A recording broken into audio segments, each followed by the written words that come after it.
자, 우리가 이제까지 외환 전문적 모의고사 문제 풀고 있죠, 그죠? 자, 1과목, 2과목, 이제 3과목 환리스크 관리에 관한 문제들입니다. 자, 따져보겠습니다.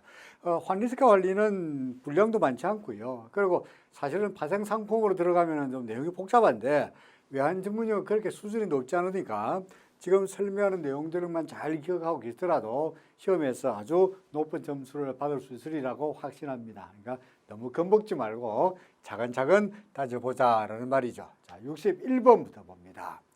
다음 중 빈 칸에 들어갈 내용이 순서대로 나열된 것.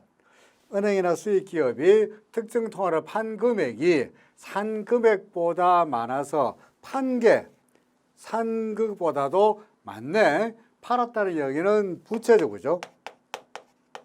그죠? 샀다는 이야기는 자산이 되는데 저렇게 많아서, 줄 게 많아서 외화표지 부채가 나오네. 부채가 자산보다 많으면 그런 상태를 뭐라 그래요? 그렇죠. 숏 포지션이라 그러고 숏 포지션이라 하며 이 경우에 환율이 상승하면은 자산 가치가 감소하여서 뭐가 발생해요? 손실이 발생하죠. 그죠? 그죠? 그래서 자산보다 부채가 자산이 많으면은 롱, 반대면 숏.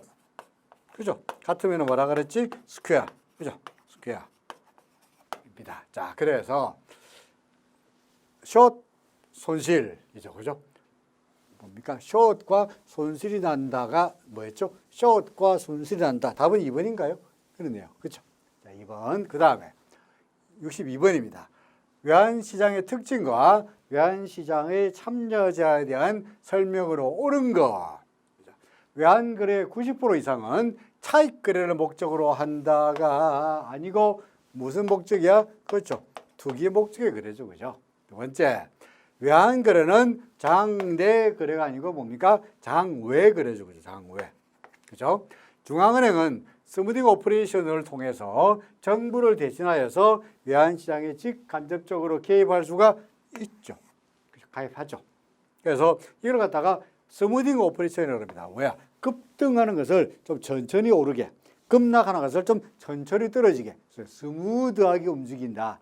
움직이게끔 만든다. 그래서 스무딩 오퍼레이션이라 그래요.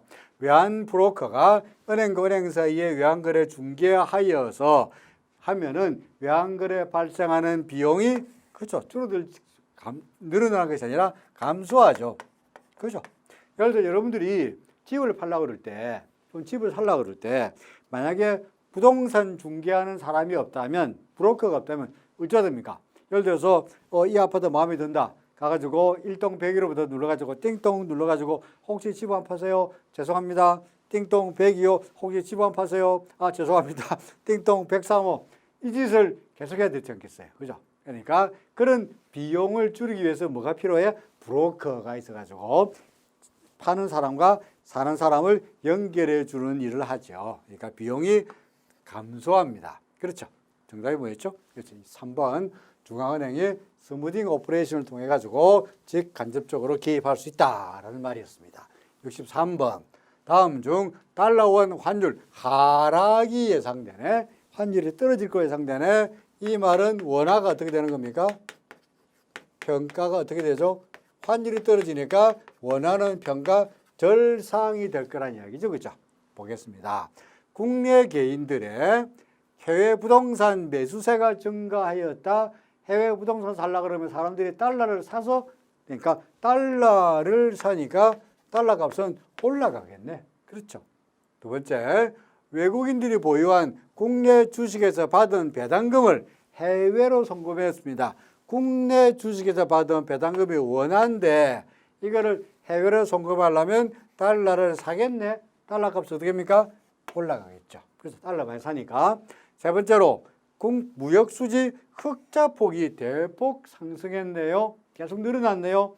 흑자 폭이 무역 수지가 흑자라는 이야기는 뭐야? 해외에서 들어온 달러 자금이 나가는 달러 자금보다 많다는 얘기죠. 달러 들어온 자금이 많으니까 달러 값이 오릅니까 떨어집니까? 떨어져야 되겠네. 네 번째로 해외 개미들의 해외 주식 투자가 급증하고 있다. 해외 주식 살려고 뭐 사야 됩니까? 달러를 사서 투자하니까 달러 수요가 늘어나니까 달러 값이 올라가겠죠. 그죠? 그러니까 달러 값 떨어지는 걸 이야기했으니까 요거네. 그죠? 요거죠. 그렇죠? 자, 뭐 이건 생각해 보시면 되는 거니까 넘어가겠습니다. 64번입니다. 다음 사례에서 발생할 수 있는 환 리스크로 오른 거. 거래 발생 시점에는 1200원이었는데 8월 20일에 수취한 수출 대금을 원화로 바꿀 때 환율이 1100원이 되었다. 이게 뭡니까? 거래로 인해서, 그죠? 수출 거래로 인해서 손실이 발생한 거죠. 이게 무슨 리스크야? 그죠? 거래 환 리스크죠. 그죠? 환산 리스크는 뭡니까? 환산 리스크는 장부를, 그죠? 장부를, 재무제표를 환산할 때 나타나는 리스크가 환산 리스크야. 영업 환 리스크는 뭡니까? 환율 변동이 기업의 영업 전체에 미치는 영향력, 전반적으로 환율이 미치는 영향력이 영업 환 리스크예요. 그죠? 그래서 영업 통상 리스크에는 영업 환 리스크, 그다음에 환산 환 리스크, 거래 환 리스크 세 가지가 있죠. 그죠? 회계 환 리스크는 뭡니까? 환산 환 리스크를 장부로 하는 거니까 이게 바로 회계 환 리스크죠. 그죠? 같은 말이 되겠습니다. 통상 영업 환산, 거래 환 리스크의 세 가지 종류의 말합니다. 이 리스크는 무슨 리스크였지? 그죠? 거래로 구체적인 거래에 따른 거니까 거래 환 리스크가 되겠죠. 그죠? 그 다음에 65번 환 리스크 관리 기법에 관한 설명으로 모두 묶인 거. 자, 무역 거래할 때 통화와 만기를 일치시키는 방법을 뭐라 그래요? 매칭. 두 개를 연결하는 게 매칭. 그죠? 그 다음에 소규모 중소기업은 상계의 기회가 적다. 소규모 상계란 뭡니까? 해외. 그죠? 해외 여기 그때 해외 지사하고 우리가 본사하고 통상 줄 거 받을 것을 퉁 쳐가지고 차액만 결제하는 게 상계인데 소규모 중소기업이니까 해외 현지법인이나 해외 지사가 많지 않겠죠, 그죠? 그러니까 그만큼 상계 기회가 적겠죠. 오케이, 맞죠? 세 번째, 통화 포트폴리오 전략. 포트폴리오 전략이 뭡니까? 통화를 다변화하는 전략이야. 다변화하는 전략은 외부적이 아니고 혼자서 스스로 문제를 해결할 수 있죠. 이거 뭡니까? 내부적 거래죠. 그죠? 요거 틀렸죠. 요 두 개는 맞고, 그 다음에 외부적 권리 기법은 환차손을 최대한 줄이고자 하는 거래 기법이며 환차익까지 획득하려 하지 않는다. 그럴 리가 있나요? 손해도 줄이지만 수익도 늘려야 되겠죠. 그죠? 환차익까지 도모하죠. 그죠? 도모하는 거래죠. 그러니까 이것도 틀렸죠. 그러니까 가와 나가 정답이 되겠습니다. 그렇죠. 그래서 외부적 관리 기법, 선불한 거래, 선물 거래, 옵션 거래 같은 경우에도 리스크를 줄이지만 수익도 늘리도록 도모합니다. 그렇죠. 그 다음에 66번입니다. 일정 시점에서 어떤 기업이 보유하고 있는 외환 포지션을, 그렇지, 오픈 포지션, 환 리스크에 노출되어 있다. 그래서 오픈, 그죠? 되어 있다. 오픈 투 어디야? 리스크에, 그죠? 리스크에 노출되어 있다. 그래서 오픈 포지션이라고 그래. 그래서 오픈 포지션이 클수록 리스크는 크죠. 당연한 이야기야. 두 번째, 오픈 포지션도 변동성이 커지면 당연히 리스크도 커지죠. 그죠? 그 다음에 기간. 보유 기간이 짧으면, 보유 기간이 줄어들면 리스크는 커지는 것이 아니고 보유 기간이 짧아지면은 리스크도 줄어들죠. 그죠? 늘어나는 것이 아니라. 네 번째, 오픈 포지션 보유할 때 이리적으로 반대 포지션을 취하여 스퀘어 포지션을 만드는 것을 뭐라 그래요? 해지라고 하죠. 그죠? 리스크를 관리하는 것을, 리스크를 없애는 것을 해지라고 합니다. 그러니까 이게 틀렸네. 그죠? 여기도 마찬가지로 생각해 보시면은 크게 어려운 문제가 아니라고 판단됩니다. 67번. 자, 교환 거래 한도 설정할 때 고려할 사항. 자, 여러분들 은행이 상대방 기업에 대해서 외환 거래할 때 이때 이제 한도를 어디까지 거래할 수 있도록 한도를 정할 때 뭐를 고려해야 되느냐. 그죠? 뭡니까? 첫째로 이 회사의 크레딧 리스크 어떻게 되느냐. 신용 위험이 이 회사가 트리플 A 회사인지 아니면 C 등급인지에 따라 가지고 그죠? 트리플 A 같으면은 한도를 많이 늘리고 뭐 C 같으면은 뭐 안 해야 되겠죠. 그죠? 그러니까 신용 위험. 두 번째로 각각의 거래 규모. 그죠? 거래 규모가 이 회사가 수출을 많이 하는지 작은지 거래 규모가 얼마가 되느냐. 그죠? 그다음에 거래 빈도가 어떻게 되느냐. 또 뭡니까? 거래 만기가 어떤 거래가 되느냐. 뭐 이런 등등을 따져봐야 되겠죠. 그죠? 자, 보겠습니다. 이럴 때 고려할 사항을 옳지 않는 거 개별 기업의 운용 리스크라고 되어 있는데요. 그죠? 운용 리스크가 아니고 뭡니까? 크레딧 리스크. 다시 말해서 신용 위험을 따져봐야 되겠죠. 그죠? 거래 금액의 크기, 만기, 빈도 이런 걸 다 고려해야 됩니다만은 신용 리스크를 따져야지 운용 리스크를 따지는 것은 아니다. 그렇죠? 자, 아니죠. 67번, 68번 가보겠습니다. 선불한 거래에 대한 설명으로 옳지 않는 것. 선불한 거래 스왑 포인트는 뭐야? 이자율 차이를 환율로 표시한 것이죠. 오케이. 짧은 만기일에 선불한 거래에서 두 통화의 이자율 차이의 변화는 금리는 별로 변하지 않죠. 뭐가 바뀌어요? 그렇죠. 현물환율이 그죠. 그래서 우리가 영어로 쓰면은 한글로 쓸까요? 선물환율은 뭐다 뭐죠? 그렇죠. 현물환율 더하기 뭐야? 그죠? 스왑 포인트죠. 그러니까 스왑 포인트가 금리 차니까 금리 차이 결정되는 거니까 금리 차이는 별로 바뀌지 않지만 현물환율은 들락날락이 심하죠. 그죠? 그래서 그 이야기예요. 옳지 않은 거 이게 둘 다 맞죠? 세 번째, 스왑 포인트는 선물환율에서 현물환율을 차감하여 결정한다. 그렇죠? 선물환율은 현물환율 더하기 스왑 포인트니까 스왑 포인트는 어떻게 됩니까? 이게 이리 넘어가면은 선물환율에서 현물환율을 뺀 거죠. 그죠? 맞죠? 그 다음에 유로엔 환율에서 유로화 이자율이 엔화 이자율보다 높으면은 프리미엄 상태다. 자, 이거 계속 써볼까요? 자, 선물환율은 새로 다시 선물환율은 현물환율에다가 선물환율 더하기 스왑 포인트인데 다시 쓰면 스팟 현물환율 스팟 더하기 스왑 포인트 어떻게 계산하죠? 현물환율에다가 곱하기 그죠? IF 마이너스 ID 곱하기 T분의 360 물론 간편식입니다. 간편식입니다. 그러니까 이 지금 뭐 복잡한 우리 교재에는 그 외환정책 일종에서는 복잡한 식을 가르치고 있긴 합니다만은 우리 몰라도 되고요.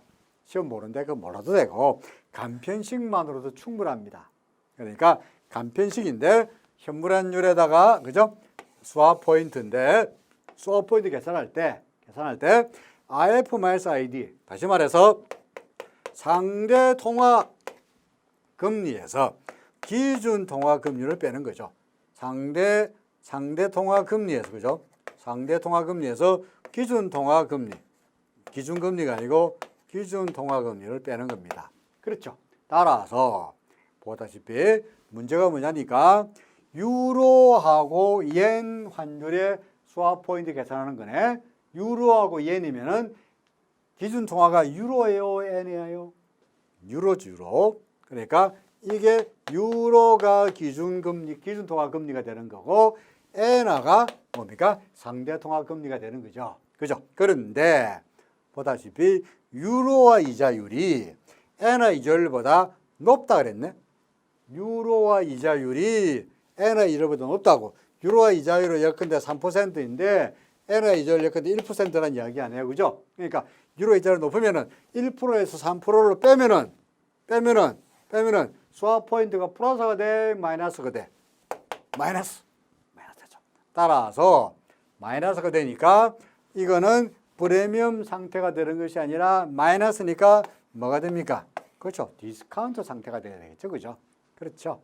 따라서 1번과 2번과 3번은 맞는데 4번이 틀렸죠. 자, 이 문제의 키포인트는 뭡니까? 수학 포인트를 계산하는 방법. 요거. 현물환율에다가 선물환율을 계산하는 방법이 현물환율에다가 현물환율 곱하기 금리차 곱하기 기간인데 특히 요 금리의 순서가 상대 통화 금리에서 기준 통화 금리다. 기준 통화 금리. 요걸 잘 기억하셔야 됩니다. 그렇죠? 그래서 유로엔 경우에는 유로가 기준 금리가 돼, 기준 통화 금리가 되는 거니까 N에서 유로화를 빼야 되더라. 요거 잘 기억하셔야 이런 쉬운 문제를 틀리지 않습니다. 그렇죠? 69번입니다.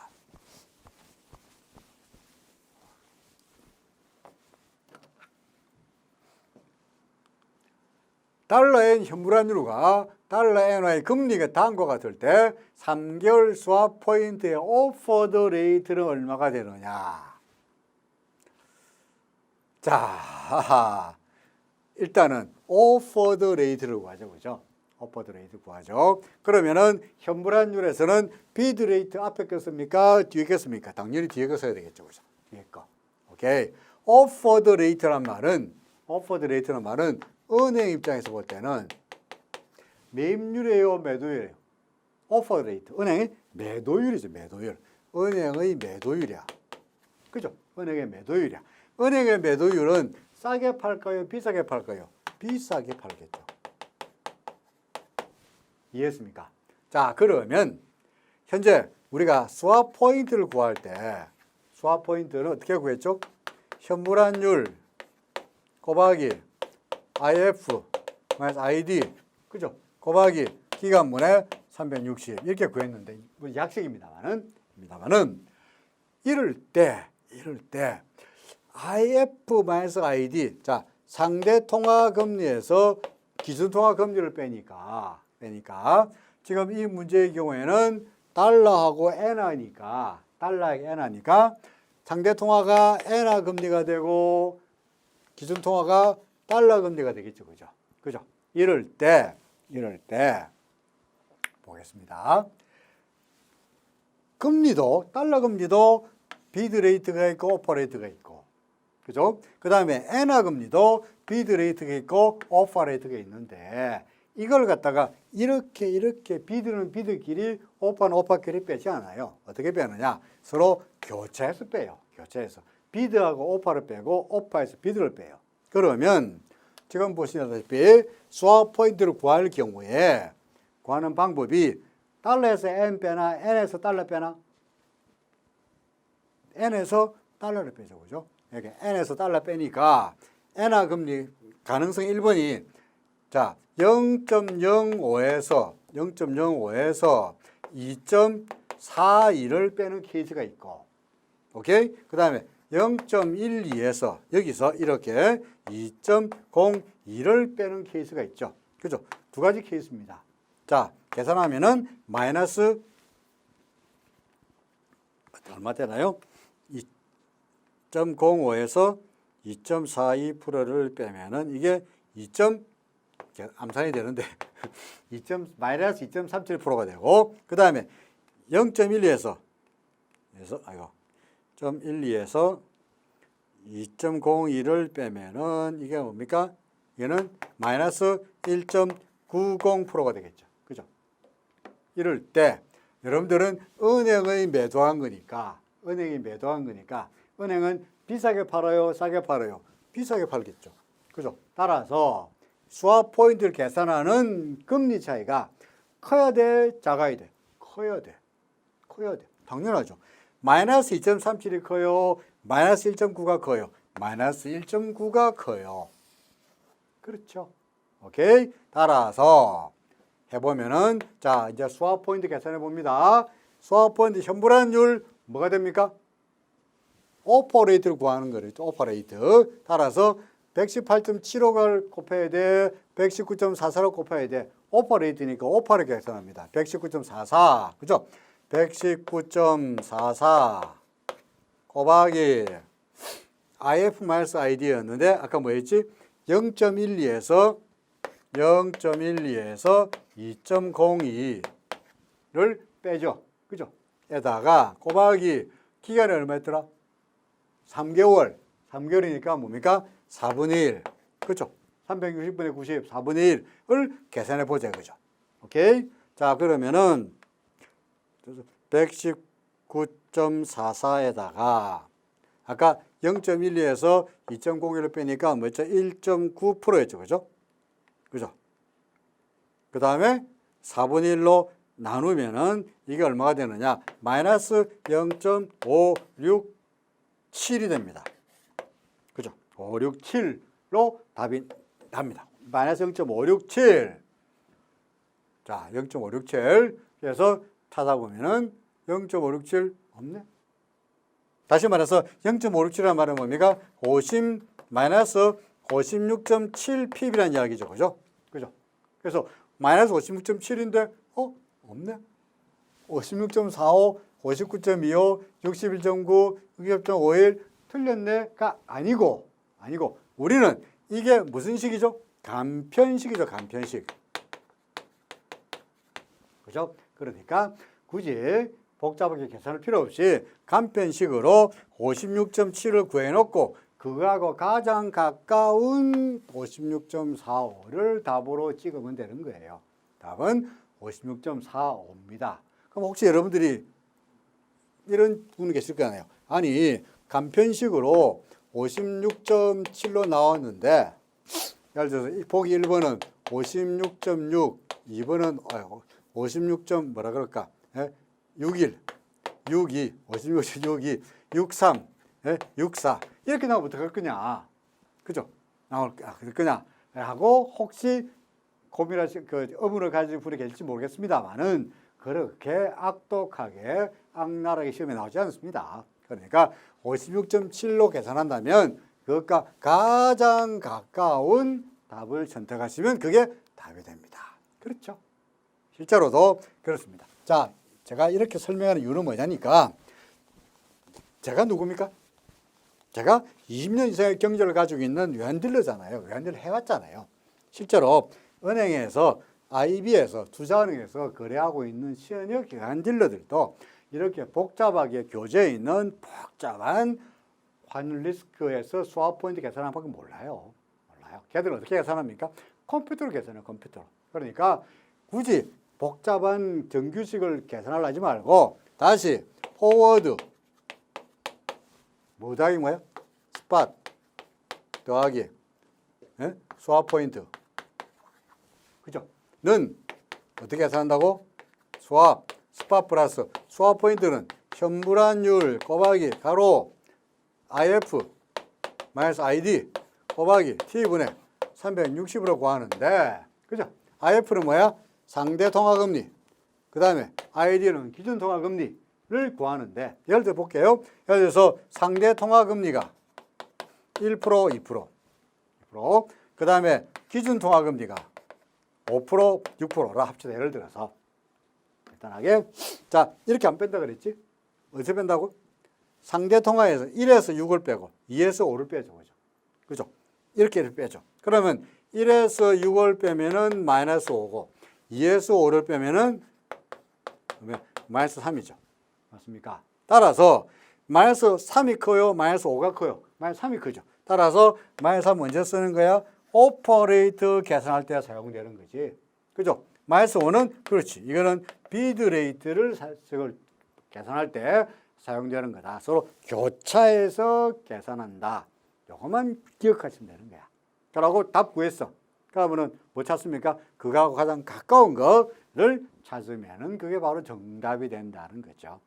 이 비법을 아는 사람과 모르는 사람은 그 복잡한 공식을 다 외우시려고요? 불가능한 이야기야. 그래서 이것만 기억하시면 절대로 틀리지 않습니다. 저를 믿으세요. 걱정하지 마세요. 내가 간편식만으로도 충분히 문제를 해결할 수가 있습니다. 70번으로 가보겠습니다. 현물환 시장과 선물환 시장에서 다음과 같이 고시되고 있을 때 A기업이 은행으로부터 3개월 만기로 달러를 매입할 수 있는 A기업이 달러 사네요. 그죠? 그럼 은행은 어떻게 합니까? 은행은 달러를 어떻게 하죠? 팔죠. 그죠? 파네. 무슨 환율로? 은행에 파는 환율을 무엇으로 그래? 오퍼레이트. 앞에 거 뒤에 거야? 뒤에 거. 그죠? 뒤에 거죠. 그러니까 1174원이 아니고 1174원 얼마야? 1174원 59전이 현물환율이 되는 거고요. 그 다음에 스왑 레이트가 120, 180이죠. 그죠? 스왑 레이트 120, 180이죠. 자, 은행은 무슨 겁니까? 비싸게 팔죠, 비싸게. 그죠? 비싸게 팔죠. 그죠? 비싸게 팔고 싸게 사죠. 그죠? 따라서 만약에 스왑 레이트가 120과 180이 돼 있다면 이거는 스왑 레이트가 더하기인 거예요. 더하기인 거예요. 플러스로 돼 있는 거야. 왜냐하면 스왑 레이트에 플러스 마이너스 표시 안 할 경우도 있어요. 그럼 예를 들어 스왑 레이트가 아무 말도 없는데 예를 들어서 180 이렇게 돼 있다고 치자 이거죠. 그러면은 호포 레이트 82 비트 레이트보다 작잖아. 그죠? 은행이 뭡니까?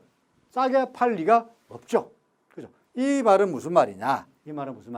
80이 아니고 사실은 그 안에 뭐가 숨어 있다고? 그렇지. 마이너스가 숨어 있다는 말이에요. 마이너스 80은 마이너스 100보다 크죠. 그죠? 그러니까 항상 뒤에 숫자가 크다는 쪽을 고려하시면 되는 거야. 그러니까 아무 표시가 없더라도 플러스 마이너스 부호가 없더라도 120, 180, 뒤에 숫자가 크네, 플러스네. 180, 뒤에 숫자가 작네. 그럴 리가 있다. 마이너스 80이네. 라고 고려하시면 되는 거예요. 그죠? 따라서 1174원 59원의 현물환율이고 그 다음에 스왑 레이트가 얼마였지? 180, 1.80. 그죠? 를 아까 부호가 뭐였지? 더하기, 플러스였죠. 그죠? 더하면은 1176원 얼마야? 39전인가요? 그렇죠? 1176.39 요건네가 되는 겁니다. 됐습니까? 오케이. 자, 그 다음에 71번입니다. 선물거래와 선도거래에 대한 설명으로 옳지 않는 것이다. 옳지 않는 것. 자, 해지 목적의 선도거래는 대개 인도가 되죠. 오케이. 두 번째, 선물거래는 상대방에 대한 신용 위험이 없죠. 대신에 우리 뭐 냅니까?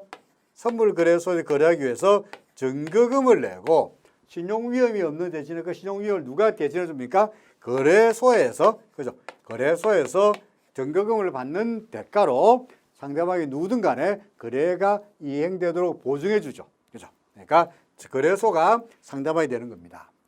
그 다음에 선물거래는 거래 상대방과의 협상을 통해서 다양한 조건으로 계약할 수 있으므로 융통성이 높다. 거래 상대방이 누군지 알아요, 몰라요? 모르잖아요. 선물거래소에서. 그죠? 누가 됩니까? 거래 상대방은 거래소가 되는 거죠. 그죠? 그러니까 예를 들어서 거래소가 내가 A가 거래소를 통해서 B하고 거래됐는데 내가 A가 상대방이 B인지 C인지 D인지 알아요, 몰라요? 몰라요. 모르죠. 따라서 거래 상대방과의 협상을 입이 가능해요, 안 돼요? 안 돼요.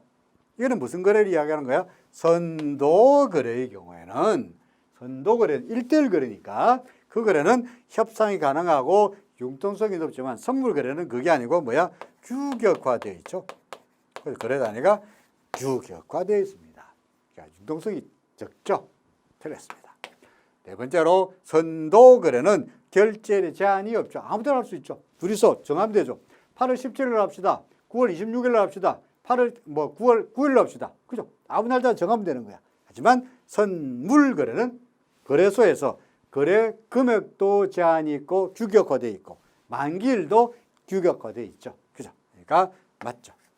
3번이 틀렸습니다. 그렇죠? 72번. 한국거래소에서 거래되는 통화상품이 아닌 거 한국거래소에서 거래되는 상품이 뭐가 있죠? 달러 있고 엔화 있고 유로 있고 또 뭐요? 런민비가 있죠. 그죠? 이 네 가지가 됩니다. 뭐가 안 되죠? 엔화도 되고 유로도 되고 위안화도 되는데 호주 달러는 안 되고 있습니다. 그렇죠? 호주 달러가 이거 무슨 달러? 그냥 달러. 그죠? 미국 달러는 됩니다. 그렇죠? 답 4번. 자, 그 다음에 이제 73번 해보겠습니다. 다음 중 선물거래의 계약 조건에 관한 설명으로 옳지 않는 것. 선물거래 조건. 선물 거래는 계약 단위를 기준으로 컨트랙트라고 하죠. 컨트랙트에서 표준화되어 있죠. 그죠? 표준화되어 있다 보니까 거래 비용을 낮출 수가 있죠. 규격화되어 있고, 그죠? 규격화. 그 다음에 표준화되어 있다 보니까 거래가 원활히 되는 만큼 거래 비용이 내려갑니다. 그렇죠? 자, 거래 계약 단위가 표준화되어 있어서 과소 해지 및 과도 해지의 가능성을 제거하였다. 그런가요?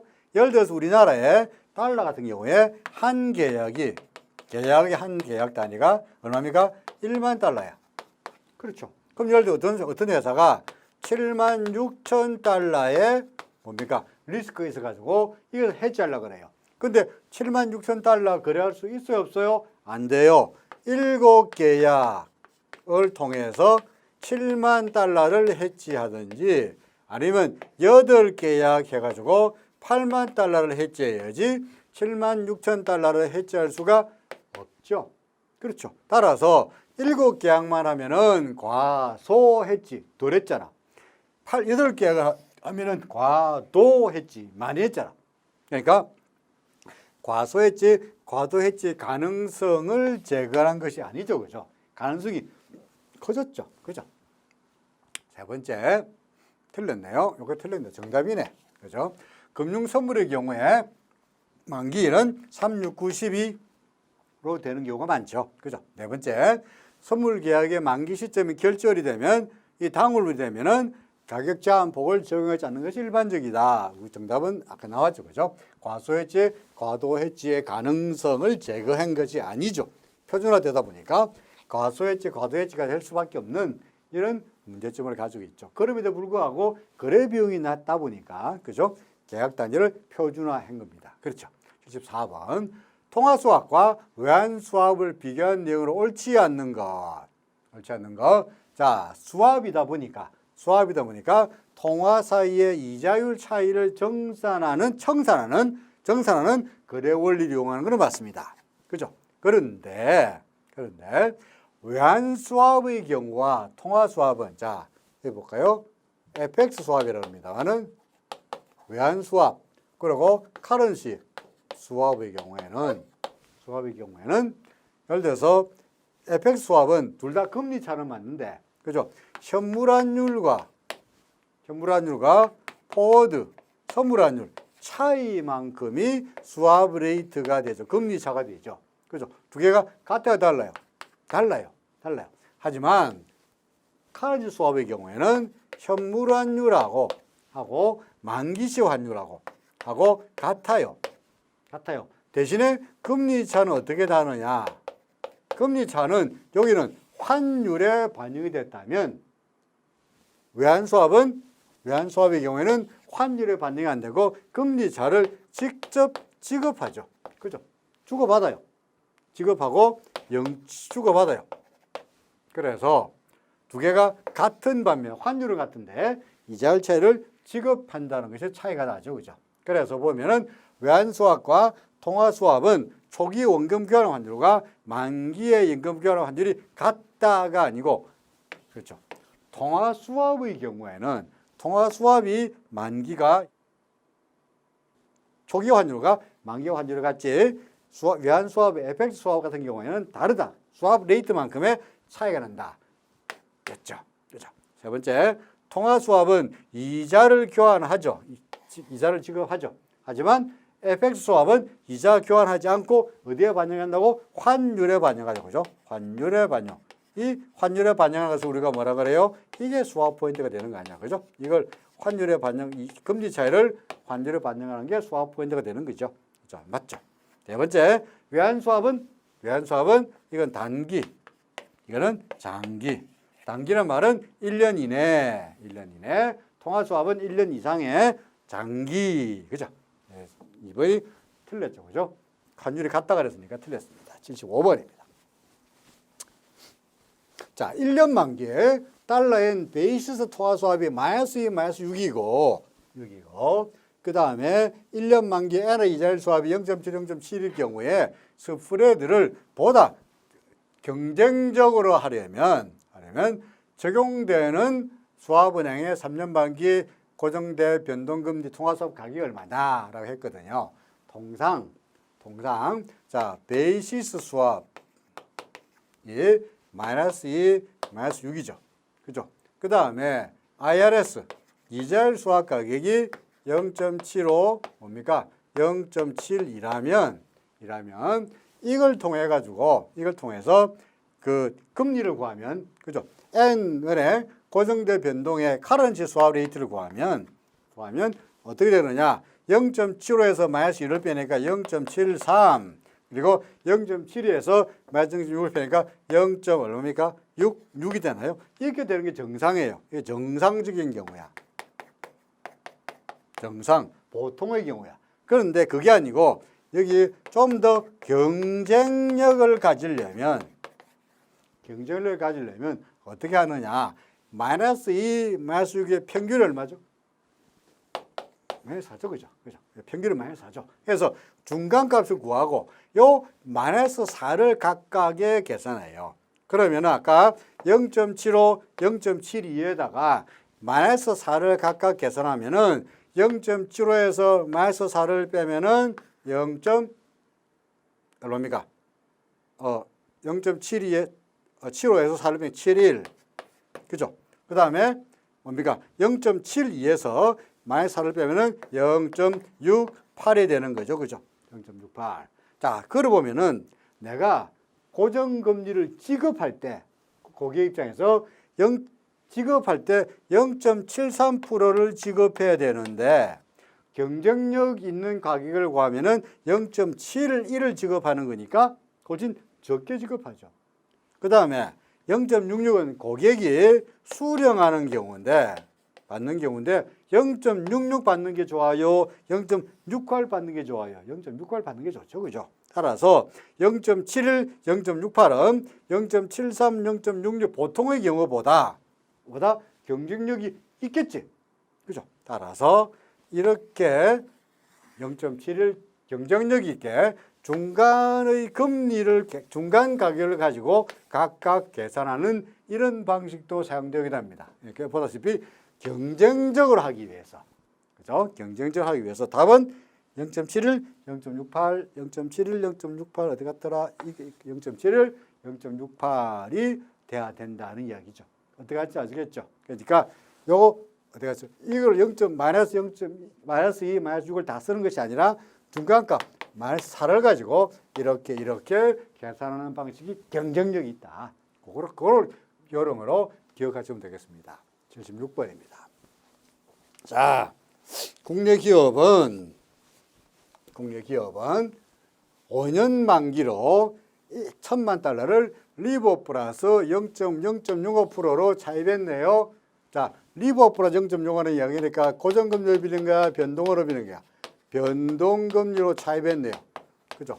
변동으로 차입했는데 앞으로 금리 상승을 우려해서 이것을 해지하려고 하는데 이때 원화 달러의 통화 수합 가격으로 보니까 향후 4년간 달러에 대한 원화 환율 상승이거든요. 그죠? 그러니까 뭐 봐야 됩니까? 그죠? 3년도 볼 필요 없고 5년도 볼 필요 없고 뭘 봐야 돼? 4년만 보면 되는 거죠. 그래서 4년인데 자, 현재 변동 차입을 달러로 변동금 차이를 갖다가 뭐로 바꾸고 싶다고요? 고정금리로 바꿔야 될 거 아닙니까? 그죠? 제가 지금 원화 환율 상승과 달러 금리 상승을 해지하고 한다면 어찌해야 됩니까? 달러 환율 상승한 것을 원화로 하면은 해지가 되고 그 다음에 변동 차입을 고정금리로 차입하면 되겠죠. 그죠? 그죠? 원화 고정금리로 차입하면 됩니다. 보니까 3.14%가 있고요. 3.09%가 있어요. 여러분들이라면 기업이라면 3.14%로 차입해야 됩니까? 3.09%로 차입해야 됩니까? 당연하죠. 3.14%로 차입해야 되겠죠. 그죠? 3.14%로 차입해야 되겠죠. 그죠? 그래서 적용되는 수합 레이트는 뭐가 됩니까? 3.14%가 고정금리로 차입할 때 기업이 지급해야 되는 통화수합 가격이다가 되는 거죠. 그래서 통화수합 금리다. 그래서 3.14%가 되는 겁니다. 이해했었죠? 그죠? 그러니까 이게 어떻게 보는 거죠? 도대체 뭐 보느냐? 요거 사연 봐야 된다. 그죠? 그 다음에 기업이 빌리는 거니까 그러니까 공유는 필요 없지. 3.14로 빌릴래? 3.09로 빌릴래? 물론 기업이야. 3.09로 빌리고 싶지만 은행도 먹고 살아야 되니까. 그죠? 비싸게 3.14%로 은행 기업이 빌려야 된다는 원리를 생각하시면 됩니다. 그렇죠? 자, 그 다음에 77번 동학 옵션. 아메리칸 옵션은 아무 때나 권리 행사가 가능한 거죠. 그죠? 유로피아는요. 만기에만. 그죠? 만기에만 행사가 가능한 거죠. 그죠? 오케이. 그 다음에 대부분의 장외 옵션의 경우에는 대부분의 장외 옵션 경우에는 주로 거래되는 게 뭐냐? 비싸니까 되게 유럽식이에요. 되게 유럽식 옵션이 사용됩니다. 그 다음에 장외 통화 옵션의 정산일은 만기로부터 플러스 2, 그죠? 2영업일 날이 정산이 되죠. 그죠? 그래서 답은 그렇죠. 대부분의 장외 옵션은 유럽식이 거래되고 있다 하는 것을 여러분들이 그냥 암기하십시오. 그렇죠? 왜 미국식 안 되나요? 이러지 말고 그냥 유럽식이 거래되고 있다를 기억하시면 됩니다. 78번. 자, 만기 선불환율이 1250원인데 행사가 1300원인 풋옵션이네. 풋옵션은 뭐야? 살 수 있는 권리야? 팔 수 있는 권리야? 팔 수 있는 권리. 얼마에? 1300원에. 우와. 현재 환율이 얼마입니까? 1250원이니까 지금 옵션의 프리미엄은 뭐다 뭐야? 내재 가치 플러스 뭐죠? 시간 가치죠. 그죠? 그죠? 내재 가치는 내가 그걸 행사한다면 얼마 먹나 하는 거죠. 그죠? 내가 지금 얼마에 팔 수 있어요? 1300원에 팔 수 있네. 현재 환율이 얼마죠? 1250원에 그럼 얼마 먹어요? 50원 먹네요. 그죠? 근데 프리미엄 얼마라고요? 100원이라고 그랬네. 따라서 프리미엄 100원인데 내재 가치가 50원이면 나머지 시간 가치는 얼마가 됩니까? 50원.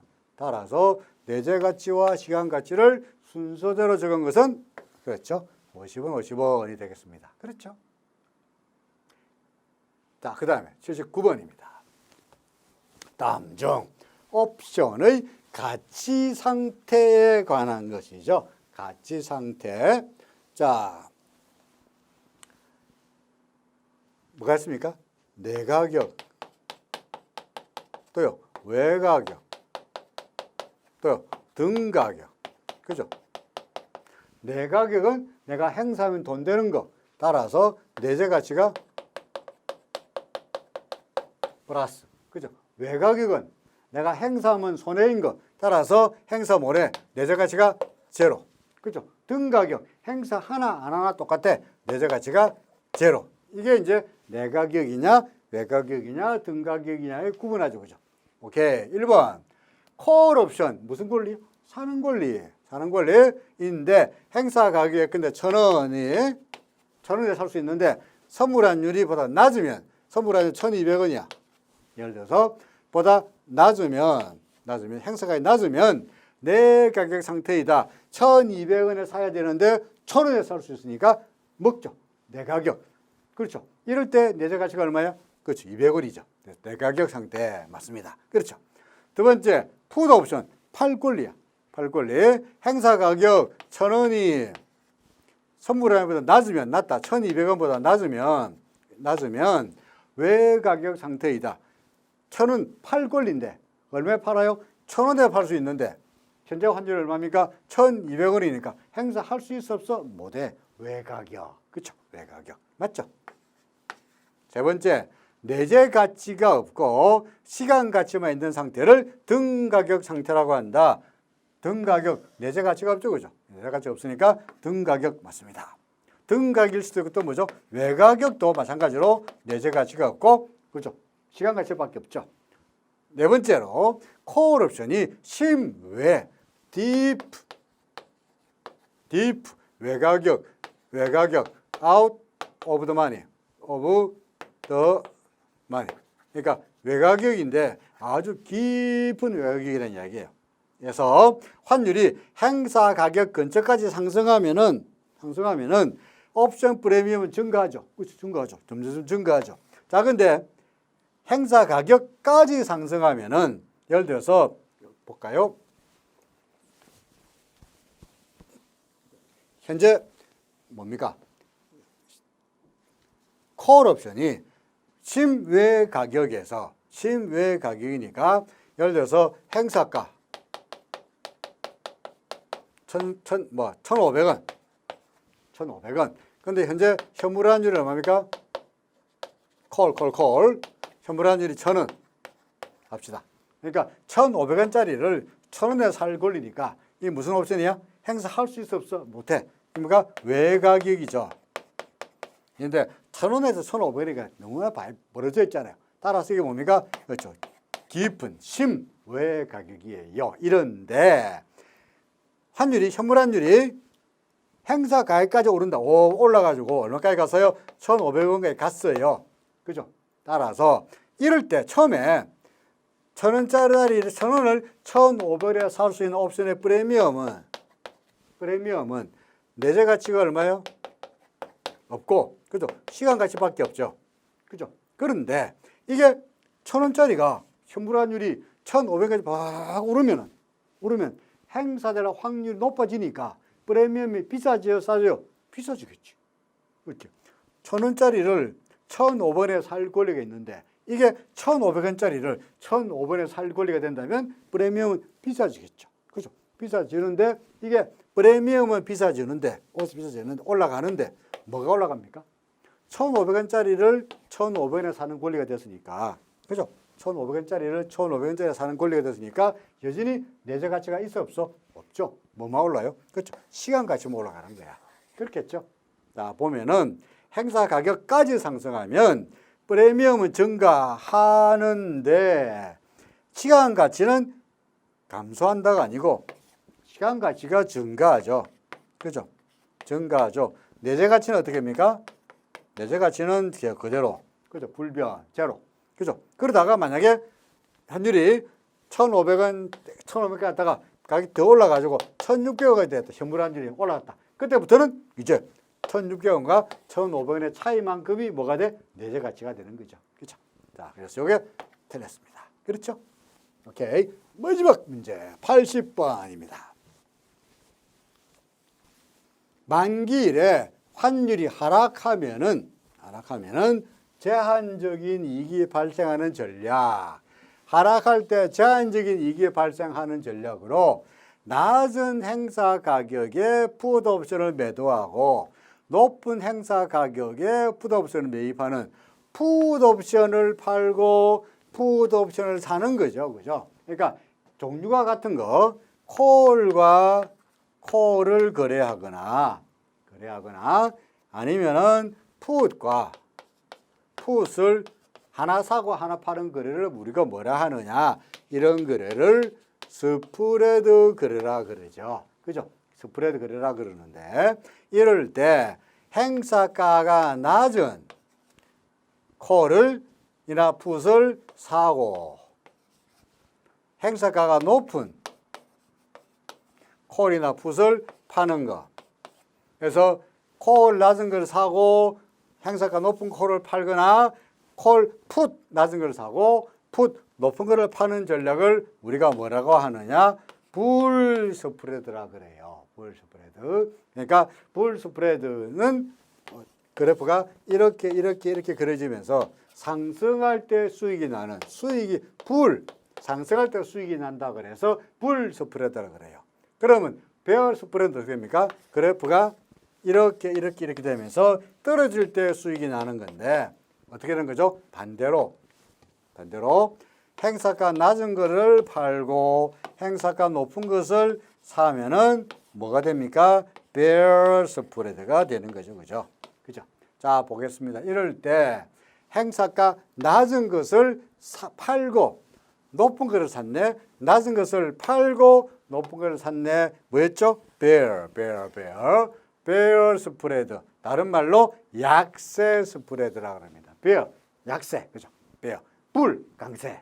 그래서 이거는 약세 스프레드 전략이 되겠습니다. 그래서 약세냐 강세냐 하는 것은 콜이나 콜 사고 콜 팔고 풋 사고 풋 팔고 되는데 행사가 낮은 것을 사느냐, 행사가 낮은 것을 사면은 불, 행사가 낮은 것을 팔면은 bear가 되는 거죠. 그죠? 그래서 하나 사고 하나 팔 때 행사가 낮은 것을 사느냐 팔아에 따라서 불과 bear로 바뀝니다.